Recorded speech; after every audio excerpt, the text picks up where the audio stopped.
Good afternoon. Thank you very much for having me here. And it's a special privilege to be the last presenter in the last session. I will try to keep you awake. There will be nothing in my presentation about sexuality, but we will talk about fascinating world of secret police and spies. So this is the topic, the title of my topic, a force to be reckoned with, just from the Soviet security perspective. It is a part of a bigger project and a sort of summary. I will begin my talk by presenting a background. The Soviet security perspective, however disconnected, had something to do with the security perspective of the Russian Empire.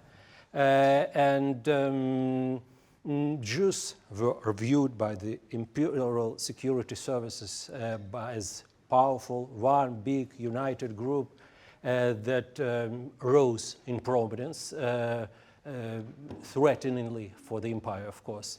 It was visibly part of the opposition movement, violent opposition movement to the empire. And especially it made itself felt during two big events, the Russian-Japanese War and the Russian Revolution, and from the perspective of the security services, which I would say were not so much disconnected from reality. Of course, the biggest contribution of the Russian security services is this book, which was commissioned, produced, edited with the inspiration and money from the Russian security services.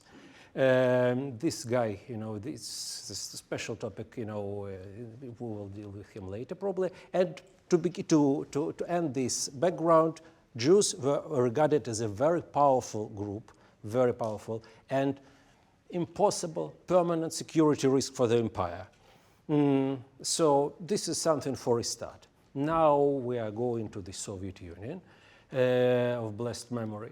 In the interwar period, which was the peak, the best period in the relationship between the Jews and the regime, including its security apparatus, they were regarded by the regime, by the party. In fact, it is very difficult to differentiate it between the party, the state, and the security apparatus. They were all interwoven at that time. Jews were regarded as allies. They were regarded as asset in the internal politics, but also in the international arena. The regime, as we will see, would be able to fully use the support of world Jewry to promote its own interests. The regime, by means of its security services, which were in fact an executive branch, fought against anti-Semitism in the country, fought successful or not successful, but invested a lot of strength. It was regarded as a dangerous phenomenon, dangerous thing to be fought against, to be denounced. And in fact, people were persecuted and sent to prison or camps for manifestations of anti-Semitism, even for anti-Semitic talk. Not always, but it did happen.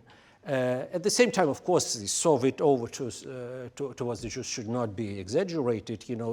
It tried to found a balance between pro-Jewish line, but also tried to curtail what it termed as Jewish particularism or Jewish separatism. Especially, we're talking about Zionism.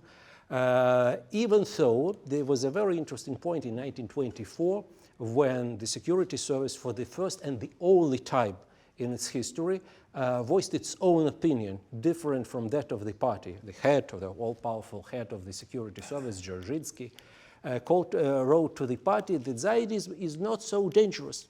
We can live with that. It's they don't threaten the regime, and let them promote what they do as long as it doesn't threaten our interests. And as far as we see, it's not threatening, and it can even be made use of. But the party, especially the Jewish elements in the party, did not agree with this stance, and they eventually won in this struggle. And it was the party line that that eventually was accepted. The Judaic religion, on this point, there was a consensus between the government and the party and the security services. It was also severely persecuted as a manifestation of Jewish separatism, particularism, everything you want. Now, the very interesting phenomenon for 1920s and 30s is a high number of Jews employed in the Soviet security agencies as a sign of their being trustworthy. Of course, it was the first, we may say probably the only time in the long Russian history, the number in very sensitive position was astonishing, to the point that the head of the NKVD, the People's Commissariat for Internal Affairs, was himself a Jew, someone by name Yagoda, and the huge number of these people, including in the most sensitive positions. Of particular interest is the fact that the Jews were entrusted generally to run Jewish affairs, that is, to supervise and to monitor Jewish life in the country, and also the contacts with the international Jewish world. It is, of course, was a sign of real trust by the party towards the Jews. They were first of all regarded presumably as reliable communists. As far as I was able to understand, the security apparatus at that time was slightly less ideological and than the party. It means that it included more pragmatical people, those who were first of all driven by professional considerations and slightly less than ideology. Now, since the party entrusted Jews with monitoring Jews, the Jews also wrote security assessments regarding other Jews, the Jewish population in the country, and also regarding the Jewish world at large. And we may say that at that time, even though not all of them, very few of them, had PhD in Jewish studies, but they were very well versed in the intricacies of the Jewish world. They came from it. And as a result, they knew how to manipulate it for the benefit of the communist cause, of course, Soviet cause. And it was, there is a reason why this period saw the maximum rapprochement between the Jewish world, insofar as this thing exists, and the communist world. To the best of my understanding, at that time there was no anti-Jewish bias in the security apparatus, not because it was stuffed in sensitive positions by the Jews themselves, but it was the general atmosphere. Now, when these Jews operated or tried to manipulate the Jewish world, whether inside the country or outside of it, the Soviet security agencies did realize that the Jews were by and large pro-Soviet. And they took it for granted. And they did use people in their midst to recruit them as agents, for example. They did use the Jews very often without any consideration on possible repercussions on the rest of the Jews. It simply didn't matter to them as long as it didn't damage or harm communist cause somehow, the activities of the local Communist Party, for example. Now, the first signs of some cracks between the Jewish world and the communist world could be discerned in this period, the immediate pre-war period, because, of course, as a result of the Soviet-German rapprochement, the Molotov-Ribbentrop agreement, which came as a shock, of course, to the Jewish world, and it made itself felt both inside the country and outside, by foreign Jews. At the same time, this process irrespective of the Soviet-German rapprochement, probably it is connected, did involve the first wave of Jews being purged from especially sensitive position in the Soviet security apparatus, sort of what took place in the big waves of purges at the end of 1930s.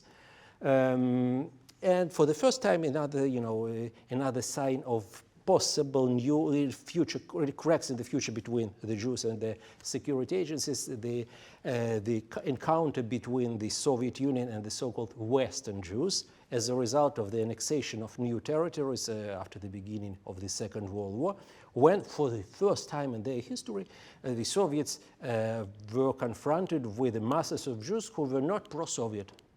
And they had to change their attitudes. I mean, the agencies had to change their attitudes to Jews, at least to these Jews. Now the next period is the big war and the Holocaust. It was, of course, another peak of maximal rapprochement between the regime and the Jews, the Bolshevik regime and the Jews. Again, Jews are regarded en masse as a super reliable group. In fact, the regime more or less figured out, it is seen in very many internal documents that we have actually two absolutely reliable groups, the members of the party and the Jews, which is more or less, it mirrored what the Nazi propaganda said about them, that this is a Judeo-Bolshevik regime. But it was the internal Soviet assessment. Also, the foreign Jews are again viewed positively. The Jews themselves foreign Jews view the Soviet regime positively because it is fighting the same enemy. One of the interesting attempts on the part of the security services to capitalize on this momentum was the establishment of the so-called Jewish Anti-Fascist Committee, staffed by intellectuals of Jewish origin, very well known in the country and abroad, which made overtures to reach out to the Jewish world, including, as you see here in the picture, Albert Einstein. And the idea was to, under the cover of this public penetration, to try to reach, to get also probably to gain something in terms of foreign intelligence. This topic is less researched. So what we do know from what is available to researchers, that there were a lot of attempts done, and the Soviets in the internal documents express satisfaction at how this machine which is called Jewish Anti-Fascist Committee operates, and how it may be used to the benefit of the Soviet intelligence corps abroad. And more broadly, the Jews all over the world cooperate fully or not fully with the Soviet security agencies at their own volition, because, of course, the Jews and the Soviets are fighting against the same enemy, and both are driven to the wall. They have no choice. So it was the greatest moment of solidarity, and the Soviets, for their part, did make use of this momentum for their own purposes, security purposes. Also, for the the Soviet Jews did their highly instrumental in this Soviet intelligence effect. If you go through the names of Soviet agents operating in Europe at that time, the number of Jews among them is striking. The Soviets, of course, were quite, did their best not to highlight it, the dimensions of the Jewish participation, because it could backfire. There was a Nazi propaganda, and it never benefited them if the Jewish factor was highlighted by their enemies. At the same time, the gradual purge of the Jews in the central apparatus that operated all these intelligence networks in the country and outside of it still is gradually diminishing. So these pre-war tendencies are still working. So to summarize the war period, how did the Soviet security agencies assess it? Jews were categorized as a very powerful group with clout, and I would say after the war, it was regarded as an extremely empowered group. In the post-war period, they developed a real paranoia in the security apparatus, of course, as a result of Stalin's paranoia in the last years. And so it did make itself felt to the point that people who collected stamps, foreign stamps, were arrested. The new Soviet security paradigm was actually slowly but steadily evolved. And it did recognize Jews as a global power. And the Soviets feared it. For the first time, they feared it, and it probably after the war and after the Holocaust. And the idea was that the power is too big for us, and eventually Jews in their security thinking are turning from asset in the pre-war period to liability, and in the last Stalin's year to major security risk, a sort of a repetition of what we have seen in the Tsarist Empire. So how did the security services view this period, view their relationship with the Jews at that period? Jews were regarded as an interesting and major intelligence target. Inside the country, first of all, and but they were not recruited as employees, only as agents. I have a joke. Probably it's not a joke, but it's a real document. But to demonstrate its atmosphere, I have seen a reference to the internal instruction of the KGB from 1956. So it's the instruction of how to recruit people of Jewish nationality. The agents were advised to, during the conversation with potential with Jews, to let them talk, because these people are known to, it's known that they like to talk, and it is highly likely that during this conversation, these people will say something that may be incriminated against them in order to recruit them. So this was their way of thinking, and at the same time, even though this specific instruction does reveal something they knew about Jews, we do like to talk. At the same time, since the number of Jews in the agents is actually non-existent, they don't work with any longer. So the KGB doesn't know Jews. It is fed up by all stereotypes, all stories, but it doesn't know Jews.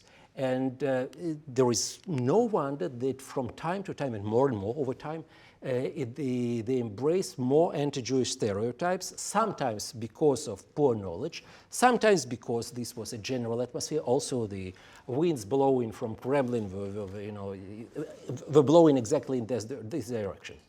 Now, so there were quite a number of anti-Jewish tropes in the internal documents, but it didn't surface so much because it was top secret. No one knew about it. Even the party didn't know that the security services were anti-Semitic to such extent. So this poor expertise was a factor that led to a discrepancy between what they wanted to know about the Jews and what they were able to find out about them. Because they didn't know languages, neither Yiddish nor Hebrew, they didn't know this world, and they wanted to know more and more. And at the same time, the security agencies are becoming more powerful. The party knows less and less, and it is relying on the security agencies more and more to learn about this. So as a result, more qualitatively worse information is going to the upper level of the country, and whether it is a result of anti-Semitism or poor knowledge, it is debatable. But still, it is a matter of its effect. Now, to sum up the general security assessment of the Jews by the agencies, the Jews are again viewed as a largely unfriendly group to the regime, a very powerful group, but for the first time in decades, it's not coherent. The KGB learns that the Jews are not the same thing. They are not, they are different. And as a result, it is possible to play one Jewish group against another, and they do use it from time to time, which, as I would say, it's a breakthrough for from the truly anti-Semitic point of view, which often view the Jews as more or less cut of the same cloth, to the last, so the question to which I do not have a clear answer: why did the Soviet security agencies promote anti-Semitic tropes? Of course, there are several interpretations, several possible answers. One is that this is what the party wanted them to do, so this were they were loyal servants. The second, they saw, and I do see it in the documents, that it is selling well. It works, and they did make research that in the end of 1960s that the anti-Jewish ideas would be well accepted in ultra-left circles, not communist ones. They were very careful not to promote it by means of Communist Party, never in their own name. It never came from the Soviet Union, in order not to be accused of anti-Semitism. But they did think and they did realize these ideas would be welcome in the ultra, ultra-left world. And finally, I would say that in contrast to the party, the Soviet security apparatus, of course, it was highly influenced by all these anti-Semitic winds. Still, in this very unique atmosphere, there were other people with their own opinion who could raise it, even philo-Semitic. And I found some people like, ordinary KGB operatives who spoke out openly in the 1990s. And the current Russian leader may belong to this group too. That's all. Thank you very much.